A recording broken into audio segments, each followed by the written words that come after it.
Bueno, ahora vamos a comenzar a desarrollar el trabajo práctico número 1, números reales, para la carrera de contador público. El objetivo de este práctico es simplemente revisar cuestiones algebraicas, fundamentos algebraicos, que ya los conocen, pero siempre es necesario tener un buen repaso de estos temas de números y de operaciones con números, porque es algo fundamental que lo van a utilizar en todas las matemáticas. Bueno, aquí tienen los contenidos previos que también van a encontrar en la guía práctica de los contenidos mínimos que tienen que conocer para aprobar, digamos, o para estar al nivel de aprender esta unidad. Vamos a ver primeramente los números reales, sí, pero los números reales sabemos que están formados por los racionales y los irracionales. Y los racionales, a su vez, incluyen a los enteros positivos, los naturales, y los enteros negativos.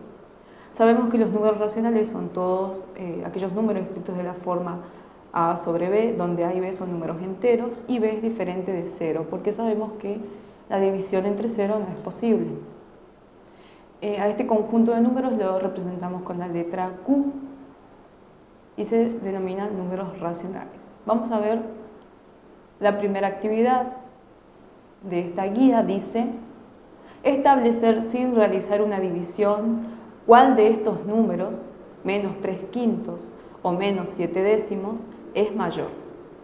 En este caso, a simple vista, no es posible resolver o saber cuál de los dos es mayor, porque vemos que son totalmente diferentes. Lo que se debe hacer es encontrar el mínimo común denominador. Para eso, por ejemplo, podemos hacer a menos 3/5, multiplicamos tanto el numerador como el denominador por 10, y de esa forma vamos a encontrar un denominador común. Entonces, eso es lo que hacemos acá. Multiplicamos a solamente menos 3/5 por 2 y obtenemos el número menos 6/10. Ahora sí podemos comparar menos 6/10 con menos 7/10, sí los podemos comparar. ¿Y qué es lo que comparamos? Ya que sus denominadores son iguales, lo que comparamos son sus numeradores. Sabemos que el menos 6 es mayor que el menos 7. Entonces, vamos a saber, sabiendo que menos 6 es mayor que menos 7, podemos concluir que menos 3/5 es mayor que menos 7/10. Este análisis es importante porque necesitamos conocer el orden de los números en la recta numérica. La actividad número 2 dice: escribir mayor, menor o igual según corresponda. Es algo similar a lo que ya vimos. Por ejemplo, tenemos el número menos 2 y 3/5 y tenemos que comparar siguiendo exactamente el razonamiento anterior. Entonces, ahora sí tenemos el mismo denominador y se concluye entonces que menos 2 es menor que 3. ¿Sí? Sabemos que menos 2 es menor que 3 en la recta numérica, por lo tanto menos 2 va a ser menor que 3/5. Acá tenemos lo mismo, la misma situación, los números fraccionarios, pero en este caso tienen el mismo denominador, entonces no hay que hacer ninguna operación. Simplemente sabemos que 5 es mayor que menos 4, por lo tanto 5/9 va a ser mayor que menos 4/9. Y de esa forma, usando el mismo razonamiento, podemos comparar cualquier número. Tenemos, por ejemplo, ahora menos 6/8 y menos 3/6, en este caso son de denominadores diferentes, entonces tenemos que encontrar el mínimo común múltiplo entre 6 y 8. Encontramos los múltiplos de 6, 6, 12, 18, 24, y los múltiplos de 8, 8, 16, 24 y 32. Vemos que el mínimo común múltiplo entre estos dos números es el 24. Entonces, decimos menos 18 sobre 24 y menos 12 sobre 24, Y ahí sabemos, ahí sí tenemos, llegamos al mínimo común múltiplo, el mínimo común tienen el mismo denominador que es 24, y ahí podemos comparar 18 y 12. Como el menos 18 es menor que el menos 12, podemos saber que menos 6 octavos va a ser menor que menos 3 sextos. Entonces esto es solamente relación de orden, es un repaso nada más de lo que ya se supone sabido. En el punto 3 también vamos a ver algo que ya lo habremos visto alguna vez en la escuela secundaria tal vez, que es calcular la expresión decimal que le corresponde a una expresión fraccionaria. Sabemos que para encontrar la expresión decimal de una expresión fraccionaria debemos dividir al numerador entre su denominador. Entonces, por ejemplo, tenemos 3/5. Entonces lo que vamos a hacer es dividir 3 dividido 5. En ese caso 3 es menor que 5, entonces no lo podemos dividir, agregamos un 0, agregamos 0, en el divisor y ahí sí podemos tomar al 30 para dividir entre 5. Sabemos que 6 por 5 es 30 y su resto va a ser 0. Entonces el número 3/5 escrito en forma decimal va a ser igual a 0,6. De esa misma forma podemos resolver cualquier fracción, pasarla a decimal. Por ejemplo, tenemos el 65 cuartos, decimos 65 dividido 4 y nos da 16,25 porque llegamos a un resto 0. Entonces seguimos dividiendo. Lo que hicimos es 4 por 1, 4, para el 6 me quedan 2, bajo el 5, 6 por 4, 24, al 5, 1. Como 1 es menor que 4, no puedo seguir dividiendo, agrego una coma y agrego un 0. 2 por 4, 8, al 10, 2, agrego otro 0, 5 por 4, 20 y al 20, 0. Entonces ahí concluimos que 65 cuartos es igual al decimal 16,25. En este ejercicio, en el punto 4, nos pide que pasemos números fraccionarios a decimales y decimales a fraccionarios. ¿Cómo el proceso de pasar una fracción a decimal? Ya lo vimos en el punto 3, que era simplemente dividir numerador entre denominador. En esta tabla solamente vamos a pasar todos esos números que están en expresión decimal a expresión fraccionaria. En este caso tenemos que recordar que las expresiones decimales se clasifican en periódicas puras, periódicas mixtas o exactas. Entonces, tenemos ahí las tres formas, exacta, pura y mixta. Sabemos que exacta va a ser cuando luego de la coma hay una cantidad finita de números decimales y no aparece ninguna señalización que nos indique periodo. La señalización que nos indica periodo es un arquito arriba de los decimales que van a estar indicando si esa expresión es periódica pura o periódica mixta, dependiendo de dónde se posiciona ese arco. Si el arco aparece inmediatamente después de la coma, sabemos que es una expresión decimal periódica pura. Si luego de la coma hay una parte que no tiene arco, es decir, una parte no periódica, y luego aparece el arco, es una expresión periódica mixta. Y ahí tenemos las diferentes formas de expresar esos números en forma decimal a fraccionaria. Vamos a ver, por ejemplo, el primer decimal 0,57, que es una expresión decimal exacta porque no aparece ningún arco después de la coma.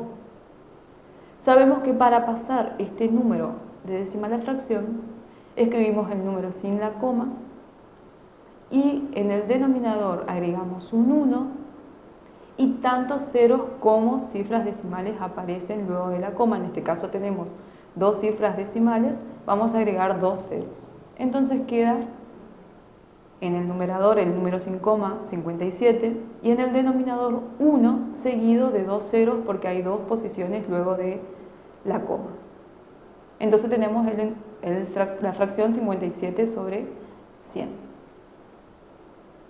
Este número 3,25 es una expresión periódica pura porque aparece el arco y el arco aparece inmediatamente luego de la coma. Entonces eso nos está diciendo que es pura. Para pasar un número de esta característica a fracción, se escribe nuevamente en el numerador el número sin coma y se le resta la parte entera. En el denominador se agregan tantos nueves como cifras decimales existan. Es decir, tenemos el 325 sin la coma, menos 3 porque le restamos su parte entera y agregamos el 99 porque tenemos dos lugares luego de la coma. Bueno, lo que hice ahí fue ya resolver 325 menos 3, queda 322 sobre 99. 4,36 es una expresión decimal periódica mixta. Vemos que luego de la coma hay una parte sin arco, una parte no periódica, y luego aparece el arco que indica el periodo. Ese periodo está indicando que ese 6 se repite infinitas veces, por eso se le coloca el arco para no escribir muchos 6. Lo que hacemos en este caso, al igual que en el caso anterior, escribimos el número sin coma, pero ahora le vamos a restar la parte entera y la parte no periódica. Y se agrega en el denominador tantos nueves como periodos tenga y tantos 0 como parte no periódica tenga. En este caso tengo un solo valor en la parte periódica, que es el 6, entonces agrego un 9. Y tengo un solo valor en la parte no periódica, que es el 3, entonces agrego un 0 en el denominador. Y vemos que en el numerador queda 436 menos 43. Ese menos 43 está formado por la parte entera y la parte no periódica del número. Y resolviendo queda 393 sobre 90 avos. Bueno, entonces ahí lo único que hacemos luego es completar la tablita y quedaría en completar el resto de los números fraccionarios a decimal. También podemos representar racionales en la recta numérica. Yo acá no dispongo en este momento con un pizarrón, pero les voy a mostrar cómo podemos representar en la recta numérica. Por ejemplo, tenemos en el punto 5 que representar estos números fraccionarios que están en pantalla y vamos, por ejemplo, a representar el menos 7 octavos. Lo que se hizo aquí es escribir o dibujar la recta real, el 0 y el menos 1, la unidad. ¿Por qué el menos 1? Porque el número es negativo, así que nos vamos a correr hacia la izquierda del 0. Entonces, como el número es menos 7 octavos, el que queremos representar, lo que se hace es dividir a la unidad, es decir, de 0 a 1, dividir esa unidad en 8 partes iguales, la cantidad que indica el denominador, y tomar las cantidades de partes que indica el numerador. En este caso nos pide que tomemos 7 partes a la izquierda, entonces dividimos la unidad en 8 partes y tomamos menos 7. Pero no siempre es fácil dividir a la unidad. En este caso era sencillo dividir a la unidad en 8 partes, pero ¿qué pasaría, por ejemplo, si queremos tomar el número 4/5? Dividir a la unidad en 5 partes es mucho más complicado. Entonces por eso usamos el teorema de Tales. Lo que hacemos es, como en el caso anterior, graficar la recta real, ubicar el 0, la unidad, o sea, 0 y 1, y lo que se hace es, a partir del 0, se traza un segmento con un ángulo despreciable, puede tener cualquier ángulo y cualquier longitud. Es un segmento que parte en 0. Lo que se hace luego es dividir a ese segmento, esto se puede hacer con el compás o con la regla. Se divide al segmento que trazamos, al segmento adicional que trazamos, en este caso en 5 partes como indica el denominador, porque es 4/5 el número que queremos representar. El último punto que trazamos sobre este segmento lo unimos con una regla con el 1, con la unidad. Y luego se trazan paralelas a ese segmento hasta unir el último punto que hemos trazado. Entonces, de esa forma dividimos a la unidad en 5 partes, de las cuales tomamos 4, para ubicar, en este caso, el número 4/5.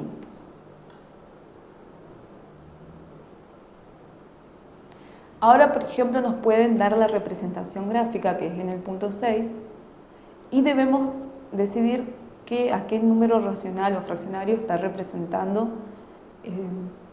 esta gráfica. Entonces tenemos la representación gráfica dada por el teorema de Tales y vemos que este segmento se dividió en 2, 3, 4, 5, 6 partes. Entonces sabemos que el denominador de nuestra fracción es un 6, porque el segmento está dividido en 6 partes. Tenemos 1/6, 2/6, 3/6, 4/6 y 5/6. Vemos que ahí está el punto que nos pide que identifiquemos cuánto vale. Entonces, esta representación gráfica nos está dando, y bueno, 6/6 en ese caso representa el 1, la unidad. En este caso la representación es del valor 5/6. En este caso vemos que el número excede a la unidad. Es un número más grande que 0 y 1. No se encuentra entre 0 y 1. Por eso lo representa entre -1 y -2. Entonces, vemos que esa representación entre -1 y -2 está dividido en 3 partes. Entonces, suponemos también que entre 0 y -1 está dividido en 3 partes. Vamos a tener el número -1/3, -2/3, ¿por qué 3 en el denominador? Porque estamos dividiendo al segmento en 3 partes.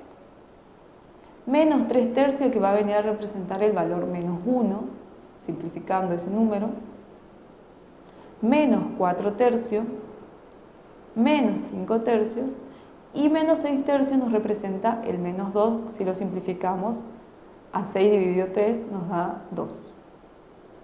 Entonces, en este caso, ¿cuál de todos los valores nos está pidiendo? El -4/3, porque es donde está el puntito sobre la recta que queremos encontrar. Entonces nos está representando el -4/3. También vamos a ver los números irracionales. Sabemos que los números irracionales son los que, primero que nada, se indican con una I mayúscula de imprenta y son los que no se pueden expresar como razones entre números enteros porque tienen infinitas cifras no periódicas. Existen números irracionales que son muy famosos, como por ejemplo el pi, 3,14, y de ahí tiene infinitas cifras no periódicas. El número de Euler, el número E, 2,71 son sus dos primeras cifras.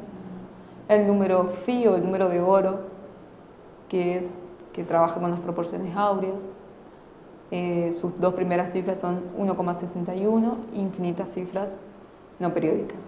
Las raíces cuadradas de ciertos números, por ejemplo, la raíz cuadrada de 2, la raíz cuadrada de 3, también son, la raíz cuadrada de 5, son números irracionales. Tienen infinitas cifras no periódicas. Entonces, el punto 7 queda a cargo del alumno.